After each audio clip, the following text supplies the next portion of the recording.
Welcome to news wise. मैं हूं आरिफा नूर। आज प्रोग्राम में सबसे पहले हम बात करेंगे जो इस वक्त पाकिस्तान तहरीक इंसाफ और पीडीएम के दरमियान सियासत है और उसके जो जोड़ तोड़ मूव्स और काउंटर मूव्स जो है वो उस हवाले से चल रही हैं, जिसमें पाकिस्तान तहरीक इंसाफ अब कह रही है कि उसने फ़ैसला कर लिया है कि पंजाब और खैबर पख्तूनख्वा की जो असम्बलियाँ हैं उनको तहलील कर दिया जाएगा। इमरान खान साहब ने 26 नवंबर को ये ऐलान किया था, मगर उस दिन से आज तक अभी मुशावरत का जो अमल है अब वो जारी है। आज इसी हवाले से इमरान खान साहब और जो वज़ीर आला पंजाब है चौधरी परवेज़ इलाही साहब, उनकी मुलाकात हुई और उसके बाद ये इतलात जो है वो सामने आ रही हैं कि अभी हतमी फ़ैसला नहीं हुआ, और इसलिए नहीं हुआ क्योंकि ये जो असम्बलियों को तहलील करने का मामला है, इस पर जो पाकिस्तान तहरीक इंसाफ है उसमें भी कोई राय जो है वो तकसीम है, और कुछ लोगों का ख्याल है कि इतना एक्सट्रीम स्टेप जो है वो अभी नहीं उठाना चाहिए। मगर इसके साथ साथ ये भी कहना ज़रूरी है कि जहां पाकिस्तान तहरीक इंसाफ जो है वो मुशावरत का ये अमल जारी रखे हुए है, तो उस वक्त हुकूमत की तरफ से भी ये बात सामने आ रही है कि किस तरह अगर पाकिस्तान तहरीक इंसाफ ने ये कदम उठाया तो उसको रोकना किस तरह है। क्या गवर्नर्स रूल लगाया जा सकता है, क्या वोट ऑफ नो कॉन्फिडेंस है उसको मूव किया जा सकता है। वफाकी वज़ीर दाखिला राना सनाउल्लाह साहब जो हैं, जो चंद माह पहले तक ये बार बार कह रहे थे कि पाकिस्तान तहरीक इंसाफ को अगर इतनी जल्दी है इलेक्शंस करवाने की तो वो तोड़ दें असम्बलियाँ, तहलील कर दें केपी में, पंजाब में, वहाँ इलेक्शंस कॉल करने और फोर्स करें इलेक्शन फेडरल गवर्नमेंट पर। मगर अब वो पाकिस्तान तहरीक इंसाफ के इस फैसले या ऐलान की मुखालफत कर रहे हैं और वो कह रहे हैं कि इस तरह करने से उनको रोका जाएगा। आसिफ अली जरदारी साहब ने भी आज ही एक इंटरव्यू दिया है जो अभी ऑन एयर जाना है, मगर जो थोड़ी बहुत उसके एक्सेप्ट सामने आए हैं उसमें कहा उनको सुना जा सकता है ये कहते हुए कि वो कह रहे हैं कि तहरीक अदम एतमाद लाई जा सकती है, दोनों असेंबलीज़ में लाई जा सकती है, मगर ऑब्वियसली इसके बहुत सारे कानूनी और लीगल पहलू भी हैं कि 4 माह से पंजाब असम्बली का जो सेशन है वो जारी है। क्या एक सेशन अगर चल रहा हो तो उसमें तहरीक अदम एतमाद लाई जा सकती है या इंतज़ार करना पड़ता है for that session to end. इसी तरह गवर्नर्स रूल जो है उसकी कितनी गुंजाइश है 18th अमेंडमेंट के बाद।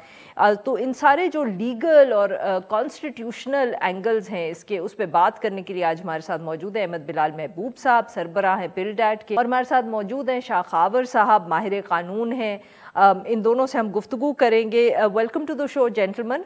जी शाह खावर साहब, सर सबसे पहले तो यही बताइएगा, जो ये बात हो रही है कि अगर इस वक्त एक सेशन है जो जारी है पंजाब असम्बली का, 4 माह से सुना है वो सेशन जो है उसको जारी रखे हुए है हुकूमत, तो क्या ऐसे सेशन में तहरीक अदम एतमाद जमा करवाई जा सकती है, या ये बात सही है कि दे हैव टू वेट कि ये सेशन ख़त्म हो और फिर एक नया रिक्विजिशन किया जाए for the vote of no confidence?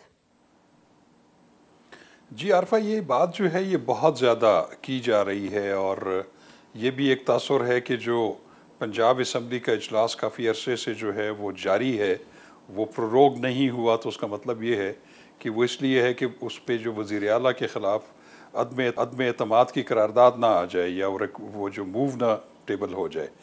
मैं भी किसी हद तक शायद इस नज़रिए पे कायम था, सुनी सुनाई बात थी, लेकिन अगर आप आइन की प्रोविजंस देखें, आर्टिकल 112 देखें और उसके अलावा जो प्रोविजंस हैं और भी वोट ऑफ नो कॉन्फिडेंस की, और अगर आप पंजाब असम्बली के रूल्स भी देखें तो उसमें कहीं पे ये वाज़े तौर पर नहीं लिखा कि अगर असम्बली का इजलास रूटीन में हो रहा है तो उसमें जो है वोट ऑफ नो कॉन्फिडेंस की जो है वो रिक्विजिशन नहीं आ सकती। मैंने तो कहीं भी ये नहीं पढ़ा, मैंने कई दफ़ा देखा और मैंने बहुत सारे अपने कानूनी माहिरीन दोस्तों से भी पूछा, कहीं एक्सप्रेसली मुझे ये बात नज़र नहीं आई। हाँ, एक बात ज़रूर है कि जो कौमी असम्बली की जो तहलील है उसमें एक कदगन ज़रूर है कि जब बजट सेशन हो रहा हो उस वक्त जो है वज़ीर आज़म के ख़िलाफ़ कोई अदम एतमाद की करारदाद नहीं आ सकती। इसके अलावा चूँकि आइन में जब एक बात नहीं है तो फिर इसका मतलब है कि अगर रूल्स में भी कहीं पे इम्प्लाइडली ऐसी बात है तो रूल्स जो हैं वो आइन को ओवरराइड नहीं कर सकते। तो मेरा ख्याल है कि ऐसा कोई इशू नहीं है। ठीक। जी बिलाल साहब, ऑब्वियसली यहाँ क्योंकि वफाक का नुमाइंदा गवर्नर होता है सूबे में, गवर्नर के भी पावर्स हैं, उनका भी बहुत जिक्र हो रहा है, मगर 18th अमेंडमेंट के बाद जो गवर्नर्स रूल का ऑप्शन है वो भी बहुत लिमिटेड है। क्या सचमुच जो हुकूमत, वफाकी हुकूमत बार बार ये जिक्र कर रही है, क्या उनके पास ये पावर या ये स्पेस है कि वो गवर्नर्स रूल लगा सकते हैं सूबों में? देखिए, अब ये शाखावर साहब मौजूद हैं पैनल पे, तो अब उनके सामने कानूनी पोजीशन मैं बताऊं तो ये गैर मुनासिब सी बात होगी, लेकिन मेरे प्लेन रीडिंग ऑफ कॉन्स्टिट्यूशन एक आम शहरी की हैसियत से, उससे मेरा ख्याल है कि ऐसा हो तो सकता है। ये मुश्किल कर दिया है 18वीं तरमीम ने, लेकिन उसके बावजूद ये गवर्नर रूल ये गालिबन ये आर्टिकल 234 है जिसके मुताबिक ये हो सकता है, लेकिन उसके बाद फिर आपको जॉइंट सेशन ऑफ पार्लियामेंट से तौसीक के लिए करारदाद पास करवानी होगी, जो कि मैं समझता हूँ कि मौजूदा सिस्टम के अंदर ये कराना को मुश्किल नहीं होगा। हो तो सकती है, ये मेरा ख्याल ये है। वो दो उसकी प्रोविजंस है, एक 232 है, एक 234 है।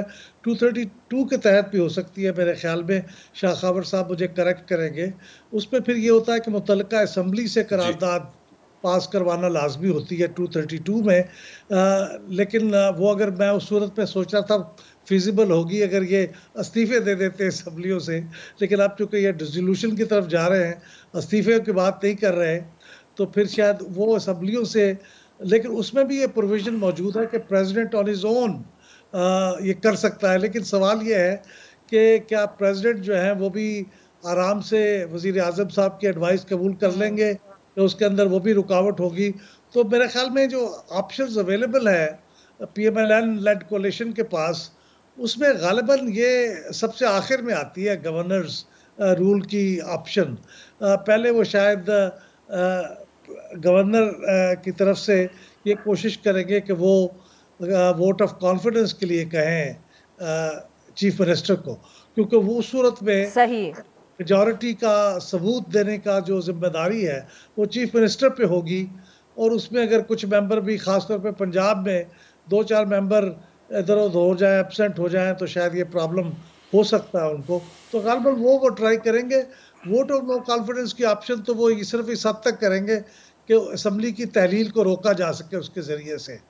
और मैं मुत्तफ़िक़ खावर साहब फरमा रहे हैं, मेरे ख्याल में ये तीनों काम असम्बली के सेशन में हो सकते हैं, वोट ऑफ नो कॉन्फिडेंस भी, गवर्नर का कॉन्फिडेंस के लिए कहना भी, और गवर्नर्स रूल भी, ये तीनों काम, और तहलील भी, ये सारे काम जो है सेशन के दौरान हो सकते हैं। शाखावर साहब, क्योंकि जिक्र किया वोट ऑफ कॉन्फिडेंस का अहमद साहब ने, तो गुज़िश्ता रोज़ फैसल चौधरी साहब एक शो पे आर्ग्यू ये कर रहे थे, वो ये कह रहे थे कि वोट ऑफ कॉन्फिडेंस अगर गवर्नर ने लेना है तो उसको उसकी रीजनिंग देना बहुत ज़रूरी है।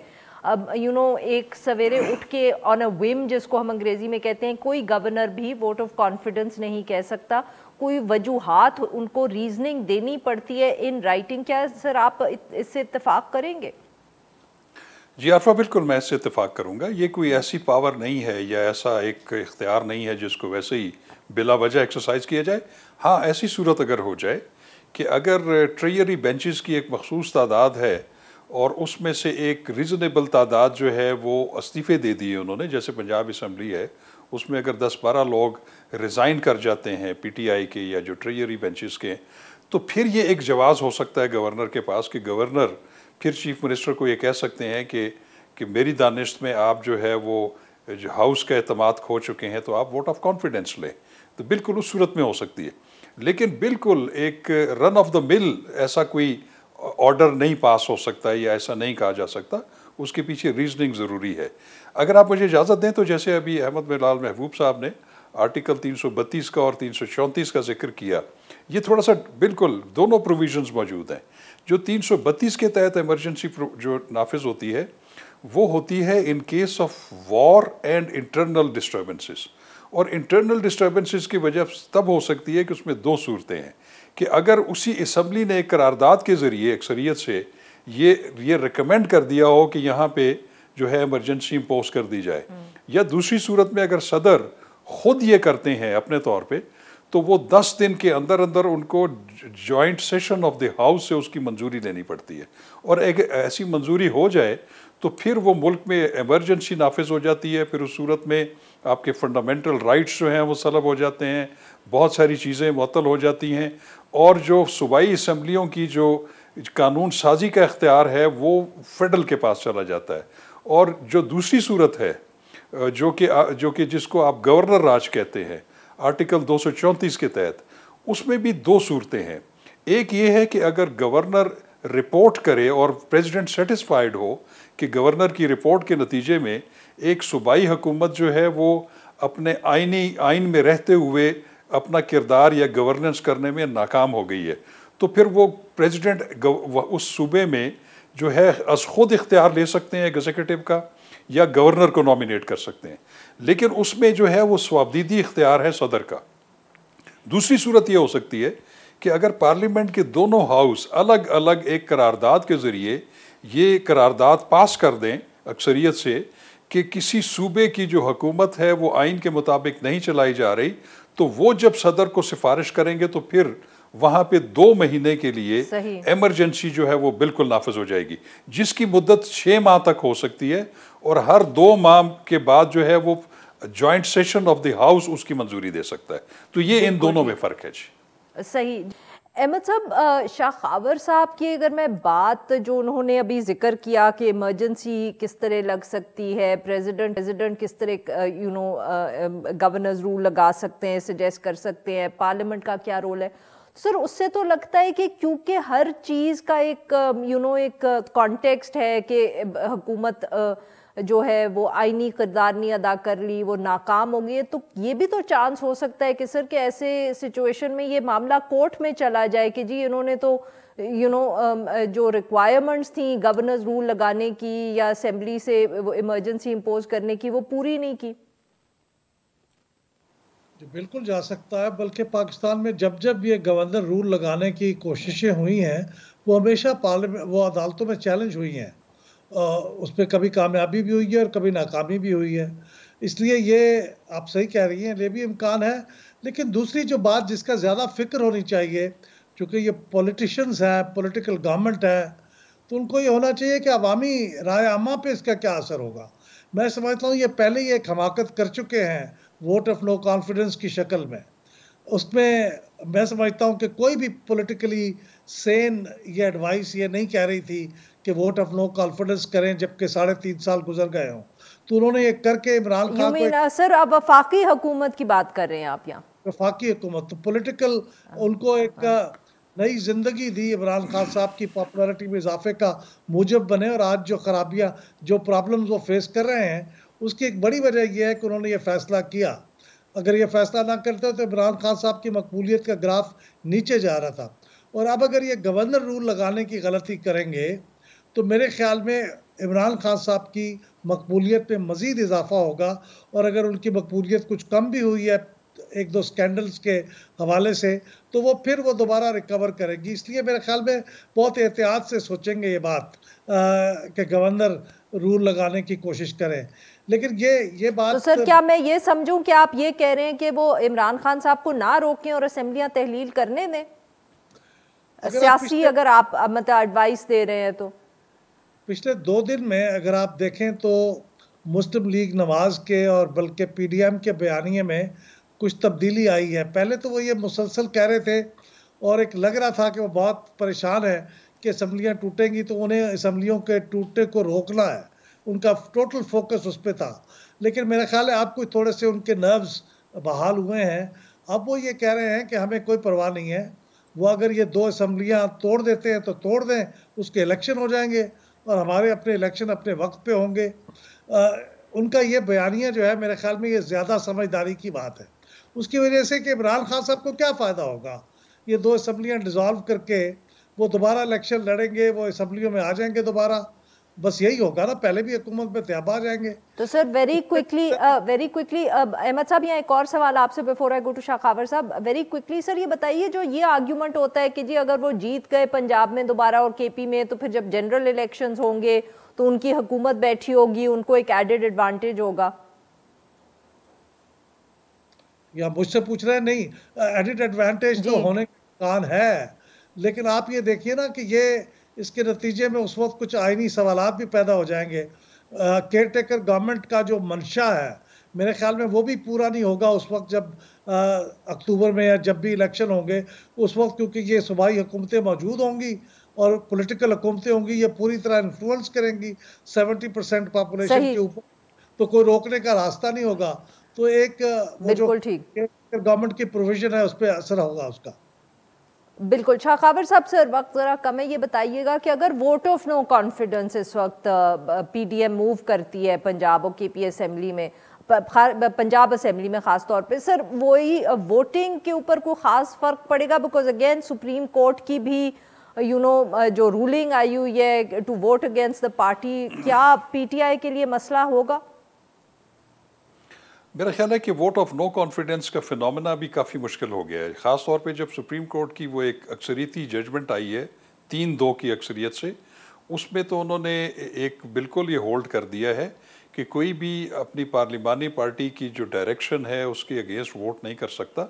अगर वो करेगा या इवन एब्सटेन करेगा तो वो उसका वोट भी काउंट नहीं होगा और वो नाअहल भी होगा। मेरी ज़ाती तौर पे बतौर कानून के तालिब इल्म के इस जजमेंट के ऊपर रिजर्वेशंस हैं, वो बिल्कुल हैं, लेकिन चूंकि ये फैसला जो है वो इस वक्त बरकरार है, तो इसलिए मैं नहीं समझता कि मौजूदा इन गिवन सर्कमस्टांसेस उनको कोई खातर ख्वाह कामयाबी हो सकती है, सिवाय इसके कि वो कामयाब हो जाएं कि पीटीआई और उनके इत्तेहादियों के जो सूबाई असम्बली के मेंबरान हैं वो वसी तादाद में इस्तीफ़े दे दें, फिर तो ये मुमकिन है। अदरवाइज़ इन गिवन सर्कमस्टांसेस ये मुमकिन नहीं है। बहुत बहुत शुक्रिया हमारे दो मेहमानों का, उन्होंने वक्त निकाला। नाज़रीन, हम जिक्र करेंगे पाकिस्तान की मईशत का जो मुसलसल दबाव का शिकार नज़र आ रही है। गैर यकीनी की जो सूरत हाल है वो ख़त्म होने का नाम नहीं ले रही और सिर्फ मनफी ख़बरें नज़र आती हैं इकॉनमी के हवाले से। IMF के साथ जो अगला रिव्यू है वो भी मुसलसल ताख़ीर का शिकार है।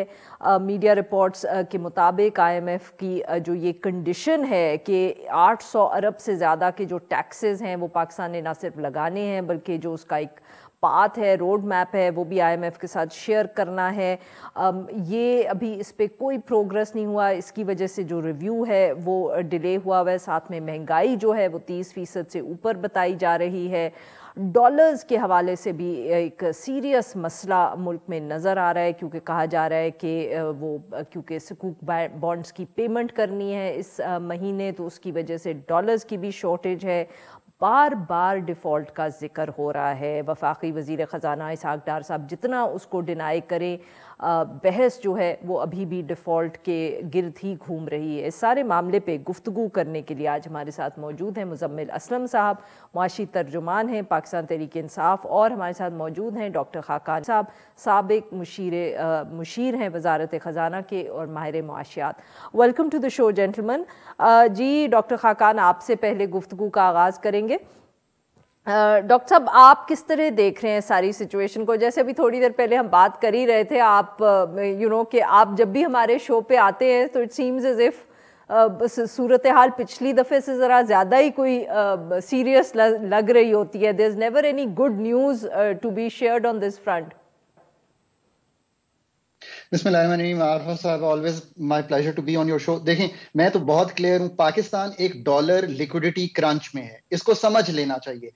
हम समझ नहीं पा रहे और हम लेफ्ट राइट इसको देख रहे हैं। उसका मतलब यह है कि बैलेंस ऑफ पेमेंट्स का एक ऐसा चैलेंज है जो कि हम खुद मीट नहीं कर सकते, उसको क्योर नहीं कर सकते शॉर्ट टर्म में। उसका एक डॉक्टर है, उसका नाम है IMF। 7वां और 8वां रिव्यू कंबाइन हुआ, डिले हुआ, उसका एक प्रेशर मार्केट्स पे आया, तीनों मार्केट्स पे जो मैटर करती हैं, फॉरेन एक्सचेंज मार्केट, पाकिस्तान का जो बॉन्ड फ्लोट हुआ है, मनी मार्केट, CDS मार्केट, ये सब मार्केट्स ने उसका प्रेशर लिया। अब आपने 3 नवंबर को IMF का रिव्यू मेरे ख्याल में कर लेना चाहिए था, 9th रिव्यू।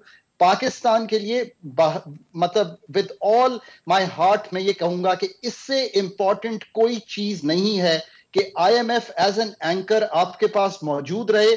श्रीलंका के पास नहीं थी, they went into what you call a crisis और अ डिफॉल्ट लाइक सिचुएशन।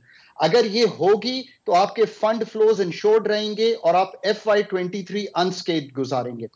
फिलहाल आप 1 दिसंबर को खड़े हैं और 9th रिव्यू की प्री टेक्निकल डिस्कशंस मैक्रो और फिजिकल फ्रेमवर्क को फाइनलाइज नहीं कर पा रही। That's where we stand.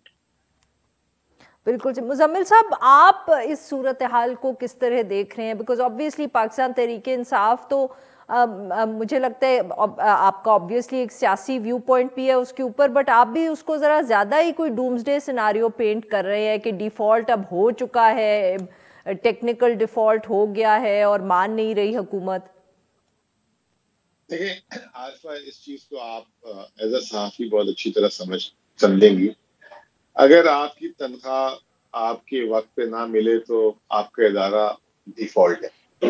Finance की जबान में कहा जाता है कि अगर किसी की पेमेंट की अदायगी का वक्त आ जाए और उससे 1 घंटा भी आप लेट हो जाए तो आप डिफॉल्ट है। ठीक है, तो हमारी जो मौजूदा हुकूमत है वो ऐलान नहीं कर रही, वो हर जगह तो डिफॉल्ट कर रही है। आज आपने देखा है, अगर मीडिया देखें, पूरा मीडिया शोर मचा रहा है। फार्मास्यूटिकल वालों ने कहा कि हमें पेमेंट्स नहीं दे रहे दवाइयों का रॉ मटेरियल के लिए, मुल्क में दवाइयों का जखीरा खत्म हो रहा है। अभी वजीर आजम तुर्की गए हुए थे, छोटी सी पेमेंट थी टर्किश एयरलाइन की, $26 मिलियन, कुछ भी नहीं होता। ठीक है, उन्होंने कहा कि आपकी हुकूमत हमारी पेमेंट रिलीज नहीं करी। गूगल आपके सामने $34 मिलियन, नथिंग। हम तो अरबों डॉलर के कर्जों की बात बाद में करते हैं। तो आप जो अगर पेमेंट में लैप्स कर जाए तो उसका मतलब होता है डिफॉल्ट। अगर आप, और इतनी छोटी पेमेंट में, तो मतलब आप फिर बहुत ही ज्यादा ग्रे सिचुएशन। अभी आपकी फोन कॉल से पहले जो है एक डेटा है, 2 डेटा है। पाकिस्तान के ज़र मुबादला के ज़खायर इस हफ्ते $367 मिलियन स्टेट बैंक के फिर गिर गए। $7.5 अरब से नीचे पाकिस्तान का ज़र मुबादला के ज़खायर आ गए। अभी इसमें AIIB का शामिल हो जाएगा $1 अरब, आधा अरब डॉलर तो 8 हो जाएंगे। अगले हफ्ते 5 तारीख को, बल्कि संडे को, हमने वो अदा करना है 1100 मिलियन। तो हमारे नेक्स्ट सैटरडे को, नेक्स्ट फ्राइडे को हमारे ज़र मुबादला के ज़खायर $7 अरब से नीचे होंगे। $7 अरब से नीचे आखिरी दफा ज़खायर हमने देखे थे 2018-19 में। शाहिद खाकान साहब भी जो है खाकान नजीब साहब भी वहां पे मिनिस्ट्री ऑफ फाइनेंस में थे। इनसे आप पूछे कि उस वक्त लेकिन हमारी अदायगी साल की होती थी कर्जों की $6 अरब। अभी एक और डेटा आया है कि पाकिस्तान की इस महीने की बरामदात 19% पिछले साल से गिर गई है। 19% बरामदात का मतलब यह कि $3 अरब से $2.34 अरब हुई है। एक तो आपकी आमदनी में डिप आ गया, दूसरा आपने इतनी सारी पेमेंट करनी है। आपको पता है जनवरी तक हमने $9 अरब कर्ज उतारना है, $9 अरब, और जखायर आपके $7 अरब पे अगले हफ्ते खड़े हो जाएंगे। बाकी आप फिर क्या करेंगे और पेमेंटें कहां से आ रही हैं? ठीक सर। खाकान भाई ने बात बोली, शाहिद बार बार बोल देता हूँ, खाकान नजीब साहब ने, कि IMF एंकर है।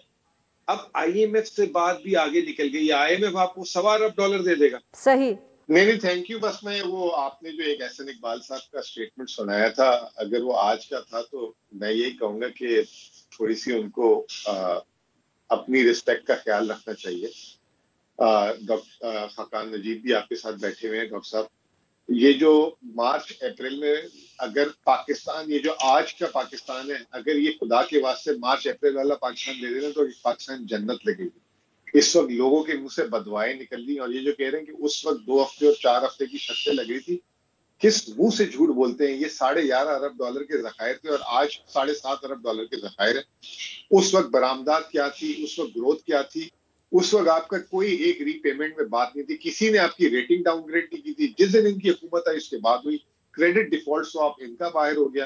तो ये मतलब किस मुंह से बोलते हैं? और मैं आपको एक बात बता दूं, डॉक्टर साहब से इनका अपना व्यू पॉइंट होगा, मैं आपको एक बात बता दूं, ये 2 महीने ले लें, 6 महीने ले लें, इवेंचुअली पाकिस्तान की तारीख का पहली दफा, जिसे कहते हैं कि क्राइसिस अल्लाह ना करे जो डिफॉल्ट का होगा, ये हुकूमत ही करा के जाएगी। और आज इस नहज पे भी इन लोगों ने पहुंचाया है। जी डॉक्टर साहब, ऑब्वियसली मुजम्मिल साहब एक पेंट कर रहे हैं पिक्चर, वो हम देखते हैं आने वाले दिनों में क्या होता है। बट सर, क्या इस वक्त हुकूमत कर सकती है to sort of improve this situation? तो देखिए आरफा साहबा, हमें FY23 को पहले अपने जहन में रख के चलना है, बिकॉज वो एक पॉलिटिकल साइकिल से भी कोइंसाइड कर रहा है इलेक्शन के। उसमें IMF को जब अगर ऑन बोर्ड लाएंगे, 1.2 बिलियन की नेक्स्ट ट्रांच जो है वो जनवरी में लेने की कोशिश करें, दिसंबर में इंश्योर करें स्टाफ लेवल एग्रीमेंट हो, ताकि वो सिग्नल करे इस बात को कि आपके बाकी जो लेंडर्स हैं, और याद रखिए आपके दोस्त ममालिक आपको तब पैसा देने को तैयार होंगे जब आपका lender of the last resort IMF आपको ऑन बोर्ड आ जाएगा। उसके बाद हर महीने का प्रोग्राम सामने रखते हैं। इट्स रियली दैट सिंपल कि इतनी अदायगियां हैं, इतनी इनकमिंग्स हैं, इसमें रोल ओवर्स हैं चाइना और सऊदी अरेबिया और कतर और UAE के, इसमें कमर्शियल बोरोइंग्स हैं। इन सब को मुंजमद करके अपने 32 अरब डॉलर का प्लान पब्लिक कर दें। I mean what is stopping us from doing that? अगर आप ये 32 अरब डॉलर का प्लान पब्लिक कर देंगे तो लोगों को एक तकवीयत मिलेगी, तीनों जिटरी मार्केट्स कंफर्टेबल हो जाएंगी, और हम ये सोच सकेंगे कि ठीक है जी, ये प्लान आपके पास मौजूद है। अभी तो यही लग रहा है कि AIIB के पैसे आएंगे पर 1.2 बिलियन निकल जाएगा, तो सिचुएशन क्या होगी? स्पेकुलेशन से निकालें इस मार्केट को, अनसर्टेनिटी की फिजा को खत्म करें, और इस पूरे प्लान को अगले ये जो 7 माह है दिसंबर ऑनवर्ड्स, इसको क्लीन कर दें।